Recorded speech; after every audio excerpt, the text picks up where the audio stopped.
नमस्कार। आज का जो उपनिषद है वह है आत्म बोधो उपनिषद। यानी नाम से प्रतीत होता है आत्म बोध से संबंधित। इस उपनिषद को ऋग्वेद से लिया गया है, जिसमें 2 अध्याय हैं। प्रथम अध्याय के अंदर हृदय को ब्रह्मपुर बताया गया है और वो स्वप्रकाशित है। जहाँ आत्म तत्व का निवास है तो वो स्वप्रकाशित तो होगा ही।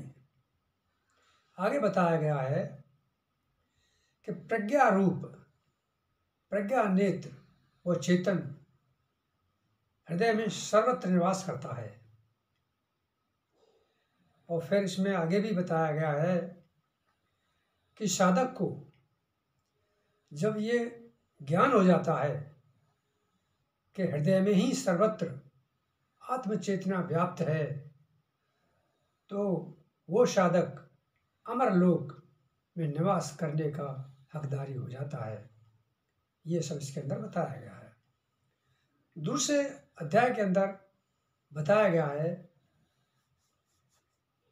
कि आत्म साक्षात्कार, जब साधक को आत्म साक्षात्कार हो जाता है तो वो कुछ अनेक प्रकार की अनुभूतियों को महसूस करता है। कई प्रकार की अनेकों तरह की उसको अनुभूति होने लगती है। जब साधक को अनुभूतियाँ होती हैं तो जो लौकिक संबंध होते हैं, अनेक भेदभावों का जो भाव होता है वो सब विरक्त हो जाता है, यानी समाप्त होने लगते हैं। तो इस तरह का वर्णन इस उपनिषद के अंदर दिया गया है। और इसको मैं श्लोकों द्वारा वर्णन करता हूँ।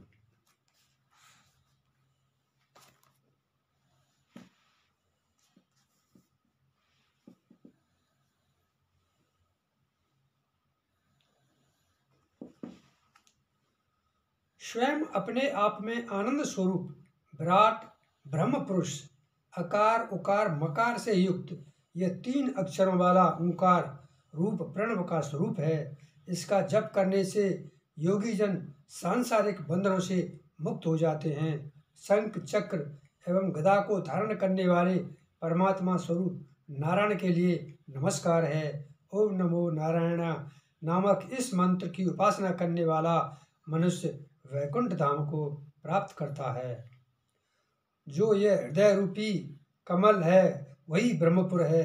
केवल अकेला वही क्षेत्र विद्युत अथवा दीपक के सदृश प्रकाशमान होता है। देवकी पुत्र भगवान कृष्ण ब्राह्मणों का हित चाहने वाले हैं। वे मधुसूदन ब्राह्मणों का सदा हित करने वाले हैं।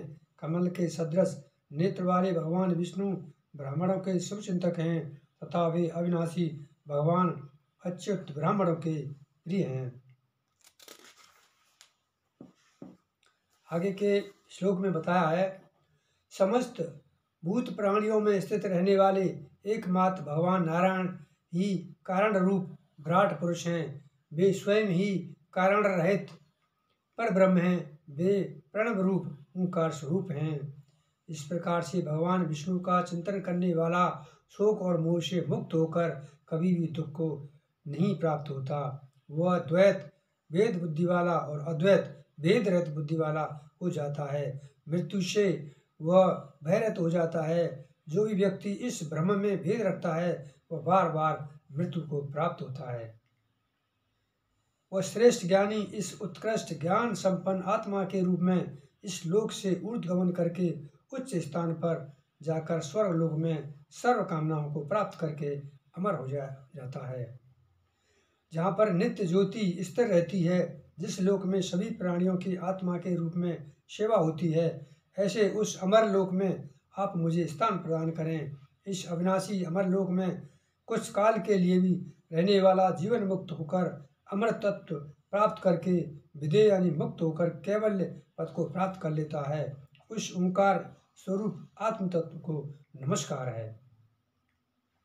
ये प्रथम अध्याय के अंदर दिया गया है।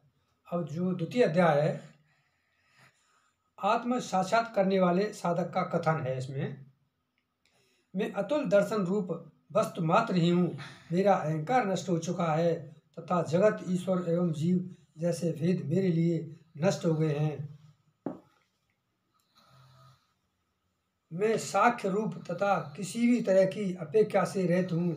मैं अचल होकर अपनी महिमा में ही प्रतिष्ठित हूँ। मैं अजर अमर हूँ तथा पक्ष विपक्ष आदि भेद से रहित हूँ। मैं एकमात्र ज्ञान रूप रस स्वरूप मुख्य आनंद का एकमात्र सागर हूँ। मैं सूक्ष्म हूँ, मैं अक्षर हूँ, मैं विनश्य गुण समूह वाला त्रिगुणातीत हूँ। मैं तो केवल आत्मा ही हूँ। मैं त्रिगुणातीत अक्षय परम पद हूँ। मेरे उदर कुक्षी में अनेकों लोक विद्यमान हैं। मैं कूटस्थ चैतन्य स्वरूप हूँ। क्रिया रहित धाम आश्रम स्थल हूँ तथा मैं वितर्क रहित हूँ। मैं एक हूँ। मैं अविचल अर्थात परिपूर्ण हूँ। मैं निर्मल एवं निर्माण मूर्ति हूँ। मैं अवयवों से रहित तथा मैं ही अजन्मा हूँ। केवल सत्स्वरूप मैं शव का सारभूत मैं ही हूँ। मैं अवधि रहित निज बोध रूप हूँ। मैं श्रेष्ठतर भावों से युक्त तथा भेद रहित हूँ। मैं अति विराट तथा निर्दोष हूँ। अवधि एवं सीमा से रहित केवल आत्मस्वरूप हूँ। मैं शुद्ध हूँ, अद्वैत हूँ, सतत भाव रूप हूँ, आदि रहित हूँ। मैं जीव प्रकृति ब्रह्म के तृत से रहित हूँ। मैं बुद्ध मुक्त और अद्भुत स्वरूप वाला आत्म तत्व हूँ। मैं पवित्र हूँ, अंतरात्मा हूँ तथा मैं ही सनातन विज्ञान का पूर्ण रस आत्म तत्व हूँ। शोध अनुसंधान किया जाने वाला परात्पर आत्म तत्व हूँ और मैं ही ज्ञान एवं आनंद की एकमात्र मूर्ति हूँ। जब किसी साधक को आत्म साक्षात्कार हो जाता है तो उसकी ये अनुभूतियां हैं, उसको ऐसा महसूस होने लगता है। मैं विवेक बुद्धि से युक्त हूँ। मैं आत्मा को अद्वैत रूप में जानता हूँ। तब भी शरीर रहते बंध मोक्ष आदि व्यवहार वाला हूँ। मेरी दृष्टि से प्रपंच निवृत्त दूर हो गया है। तब भी सर्वदा वह सत्य के सदृश प्रतिभाषित होता है। निश्चय ही सर्प आदि में जिस प्रकार रस्सी का अस्तित्व है उसी प्रकार ही प्रपंच का भी अस्तित्व है। केवल मात्र ब्रह्म सत्ता के आधार पर ही प्रपंच का व्यवहार है। यह जगत तो है ही नहीं। जिस तरह शक्कर गन्ने के रस में व्याप्त है उसी तरह ही अद्वैत ब्रह्म आनंद रूप में तीनों लोकों में विद्यमान है। इस प्रकार सागर में बुलबुले से लेकर तरंगें तक कल्पित हैं, उसी प्रकार मेरे द्वारा ब्रह्म से लेकर कीट पर्यंत प्राणी मात्र कल्पित हैं। जिस तरह समुद्र की लहरों में रहने वाले जल की इच्छा नहीं करते, उसी तरह केवल आनंद रूप स्वरूप में होने में मुझे विषयों के आनंद की कोई भी इच्छा नहीं रहती। जिस तरह संपत्ति से संपन्न व्यक्ति को दरिद्रता की कोई संभावना नहीं रहती, उसी तरह ही ब्रह्म के आनंद में निमग्न रहने वाले मुझको विषयों की कोई आशा नहीं रहती। बुद्धिमान पुरुष जिस प्रकार विष और अमृत को देख करके विष का परित्याग कर देता है, उसी प्रकार मैं आत्मा को देख करके अनात्मा का परित्याग कर देता हूँ। जैसे घड़े को प्रकाश देने वाला सूर्य घड़े के नष्ट होने से स्वयं नष्ट नहीं हो जाता, वैसे ही शरीर को प्रकाश देने वाला साक्षी परमात्मा शरीर के नष्ट होने पर भी नष्ट नहीं होता। न मेरे लिए कोई बंधन है और नहीं मुक्ति, न मेरे लिए कोई शास्त्र है और नहीं मेरा कोई गुरु। ये जो साधक है आत्म साक्षात्कार जब हो जाता है तो उसकी स्थिति इस तरह की होती है। अब मेरा कर्तव्य भाव बिल्कुल नष्ट हो गया है तथा मुझे कुछ भी करना शेष नहीं है।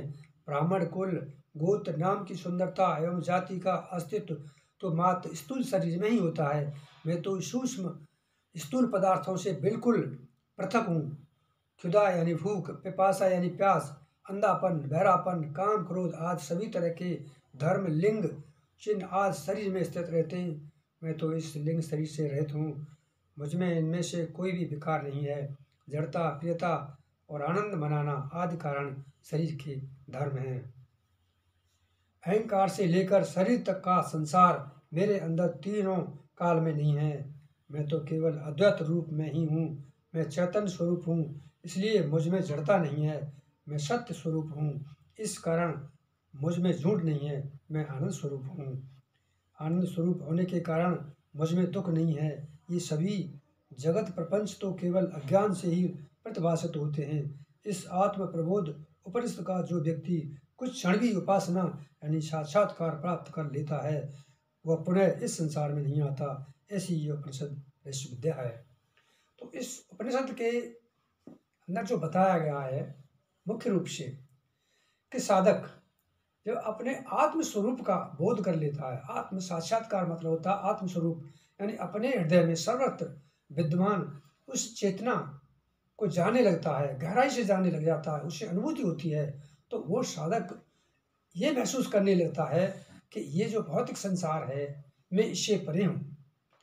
वो खुद को ही ब्रह्म आत्म तत्व समझने लग जाता है।